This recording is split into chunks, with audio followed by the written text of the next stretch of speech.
So here's the thing, the general rule of thumb when it comes to creating videos is you want people to be engaged in your story and the content that you're creating and not be focused on the intricacies of the actual video process. However, one of the most prominent areas where people tend to mess up is how they cut their video. Because if you're not using the right tools and techniques to cut your video efficiently, then people will notice the cuts and therefore they'll notice that they're watching a video and therefore that will pull them out of the story and your content. So in today's video, I'm going to be talking about 3 types of cut that are going to help your videos appear to be more seamless and help your viewers to notice the cuts less and notice your video more. J-cut, L-cut, and match cuts.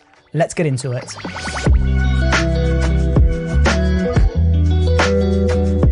So the first cut that we are talking about in this video is a J-cut. And a J-cut is basically just a fancy name for a sound bridge. Now again, that does sound complicated, so let me break that down even further. Generally when you're cutting videos, the video and the audio cut at the same time. So when the video cuts, the audio also cuts. So if you're cutting 2 video clips together where people are talking, as soon as one video clip goes into the next, you also hear the new audio at the same time you see the new video. But the problem is this can become quite jarring because you're having to process new video and new audio at the same time.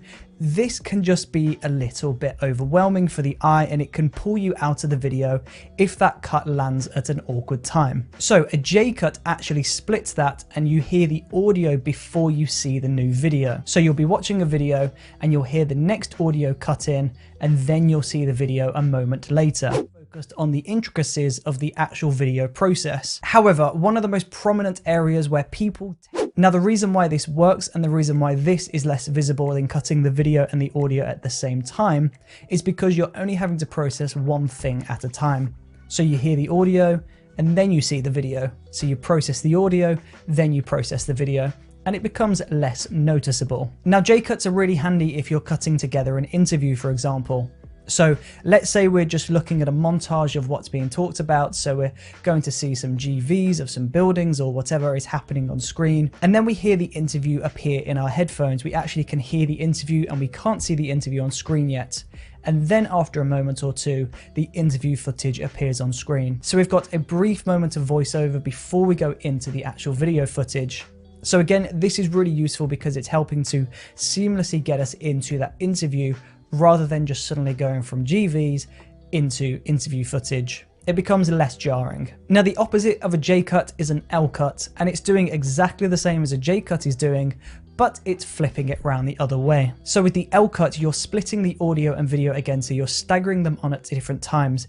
But with the L-cut, you see the video first, and then that second audio comes in a moment later. And this achieves the exact same effect as a J-cut. It's just helping to make that cut more seamless and less noticeable. Again, this is really great in interviews or when you're piecing together some form of dialogue-based content. Now moving on, let's talk about match cuts. And match cuts are far more complex than J-cuts and L-cuts. J-cuts and L-cuts are very simple in comparison to match cuts. Now a match cut can be split into 3 different categories. You've got a graphic match cut, you've got a match on action, and then you've got the sound bridge. So that's graphic match cut, match on action, and a sound bridge. Now essentially a match cut is finding 2 elements within a scene that are very similar and cutting them together. The whole point of this, again similar to the J-cuts and the L-cuts, is to make that cut less visible. It's more of a seamless transition. Because you're going from something into something similar, there's less processing involved in your mind. You just very quickly move on into this new scene. So the first example is your graphic match cut, and this is where you're visually cutting between 2 elements that look the same. So these can be shapes, colors, or framing and composition. Let's focus on shapes first. In the first shot, we can see a shot of the London Eye. In the second shot, we can see a cereal bowl. If you're cutting from the London Eye to the cereal bowl, even though these are 2 very different objects, because they are both round, if they're framed up in the scene exactly the same, then when you cut from this one item to this other item, even though they're very different and in very different environments, because there's a visual match, because there's a graphic match there, that's more of a seamless cut. We can apply that same logic to colors as well. So if we cut from an item which is blue and then we cut to another item which is blue, this becomes an easier cut on the eye. These can be drastically different items, by the way. They don't have to be a t-shirt and another t-shirt. This could maybe be a blue t-shirt going into the sky maybe. Because these are both blue, there's a graphic match there, and that's going to make for a more of a seamless cut. And then of course we've got the framing and composition, so you can match your framing and your composition to create a graphic match cut. So maybe you've got completely different objects in the frame, but you frame them up exactly the same, and then when you cut between these two items, it's a really seamless transition because there's not much of a change in the frame. The framing and the composition stays the same, therefore this is less information to process when you're cutting from shot A to shot B. Now the next type of match cut is a match on action, and that is exactly what it sounds like.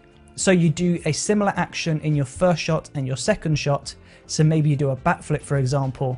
So you do a backflip in the first shot, you do a backflip in the second shot, and then when you cut these two together, because it's that same big action, you notice the cut a lot less than you would do as if you were cutting from a backflip to somebody standing still. So you're using that action to motivate that cut, and then when you're cutting at that point where there's the most action in the frame, because you're so focused on the movements, the cut becomes less noticeable, and therefore that becomes a really seamless cut from the first shot into the second shot. And then the third type of a match cut is a sound bridge, and a sound bridge can take advantage of sound effects, dialogue, music, any sort of audio file that is going to travel from the first shot into the second shot to make those two shots blend into one another. This one doesn't need to be complicated. You could literally just fade the audio from the first shot into the second shot, and then you could do the same the opposite way, so fade the audio from the second shot into the first shot, and because you're fading that audio across the cut, it's making that cut feel less noticeable. Because again, this is going back to what we know in J cuts and L cuts, because there's less noticeable difference in the audio, the visual cut becomes less noticeable as well. Because we're only having to register one thing at a time, it becomes less noticeable. And there you go, that was our roundup of the 3 most important cuts that every filmmaker and videographer should know if you want to create seamless edits. If you found this video useful and you would like to learn more about filmmaking fundamentals, then please do click on the playlist which is now on screen. This is Chris with InVideo, and đăng ký dùng thử miễn phí phần mềm tạo video tại trang web invideo.design.